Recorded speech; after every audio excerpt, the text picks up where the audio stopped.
Je déteste Yuka, genre vraiment je déteste Yuka. C'est l'un des premiers animés avec lesquels j'ai commencé la Japanimation et j'ai quand même tenu 11 épisodes avant d'arrêter parce que j'en avais marre. En fait, ça avançait très peu et surtout le problème c'était le personnage d'Eru Shitanda qui est vraiment insupportable et bah maintenant dès que je vois un personnage du genre, franchement ça me donne envie d'arrêter l'animé. Et c'est rare que je trouve des personnages vraiment insupportables mais Eru Shitanda c'était quelque chose et pourtant j'ai voulu tenter le nouvel animé de l'auteur de Yuka. Et ce nouvel animé dure moins d'11 épisodes, il en dure 10 et pourtant j'ai eu pour le coup le sentiment totalement inverse. Notamment de par la protagoniste, Yuki Osanai, qui est un peu l'inverse de Hiro Shonda, je trouve, dans le comportement beaucoup moins excentrique en fait que à Hiro Shonda. C'est vraiment très désagréable, notamment avec la voix très aiguë. Là, on a une Yuki Osanai qui est très calme, très posée. Un personnage qui n'est pas insupportable, qui est posé, qui a de la réflexion, qui a une passion un peu étrange, mais qu'on comprendra pourquoi par la suite. Et Jugaru Kobato qui a tout simplement plus de style, d'aura, d'intelligence, plus de prestance que Utaru Ureki. J'ai dû rechercher son nom parce que j'avais carrément oublié son nom tellement le personnage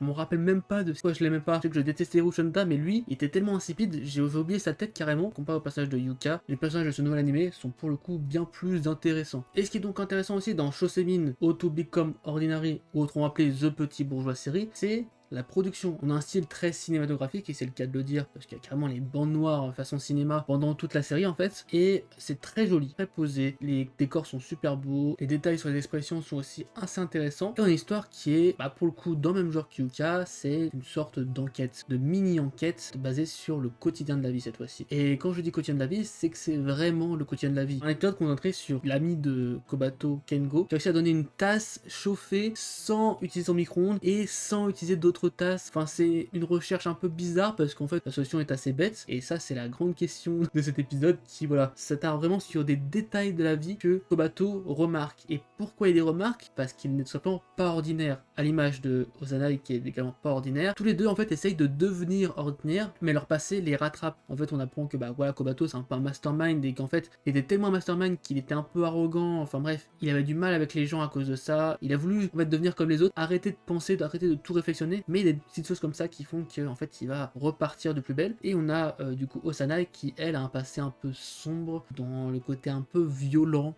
un peu spécial en fait, et c'est très bizarre quand on le sait pas en fait, parce que on voit quelqu'un de très calme, mais en fait on voit quelqu'un à la fin qui est finalement très malin. Mais en fait du coup voilà, pendant ces 10 épisodes on a plein d'enquêtes qui sont fait à pas tour de rôle, et aussi une tournée des friandises parce que Osanai, sa passion c'est les friandises, et elle va dans des cafés, dans des gâteaux, tester toutes les sortes de glaces, des crèmes glacées, plein de choses comme ça. C'est vraiment sa passion, et en fait elle embarque Kobato dans tout simplement cette quête de trouver le meilleur produit glacé de la ville, en fait faire vraiment un classement, elle va tester tout, et voilà, je sais pas combien il y a de trucs dans cette ville mais c'est énorme. Il y a donc plusieurs enquêtes et qui sont vraiment très intéressantes dans la façon dont elles sont mises en avant en fait, et en fait leur inutilité, c'est là où se trouve la brillance je trouve de Shoshin. On se concentre vraiment sur des détails assez inintéressants à la base mais qui deviennent intéressants de par la production, de par comment c'est narré. Toutes ces petites enquêtes vont ramener à quelque chose de plus important, et c'est ça qui je trouve rend la saison vraiment marquante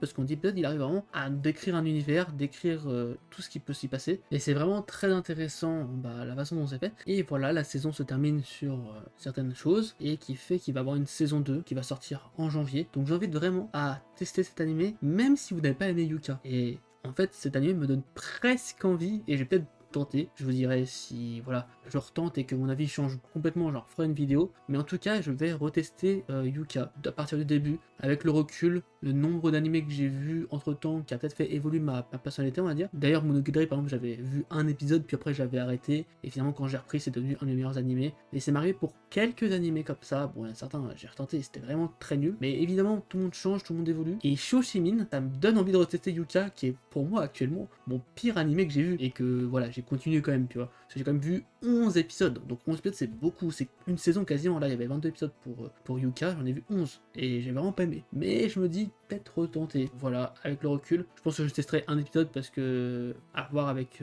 Hiro Chandra, si elle m'énerve direct, ça va pas le faire quand même. Mais je veux voir si finalement, est-ce que tout ça, ce n'est pas juste un mauvais souvenir. Et c'est pour ça que voilà, je vais retenter ma chance avec Yuka. Et moi, en attendant, je vous invite à voir Soshimin. C'est vraiment très joli, très beau, très bien narré, très simple à première vue et finalement assez complexe. Et ça décrit bien les relations, je trouve, entre êtres humains qui évoluent. Et puis le fait d'avoir des personnages un peu spéciaux, mais qui veulent être normaux, ça rend le truc assez marquant parce qu'on essaie de voir comment ils essayent de réagir pour devenir des êtres humains normaux. Et finalement, est-ce qu'ils y arrivent, s'ils n'y arrivent pas, ça, je vous laisse découvrir par la suite plus en détail avec la série, la première saison en tout cas. Voilà, sur ce, je vous souhaite une bonne journée, une bonne soirée. C'était Paul, salut!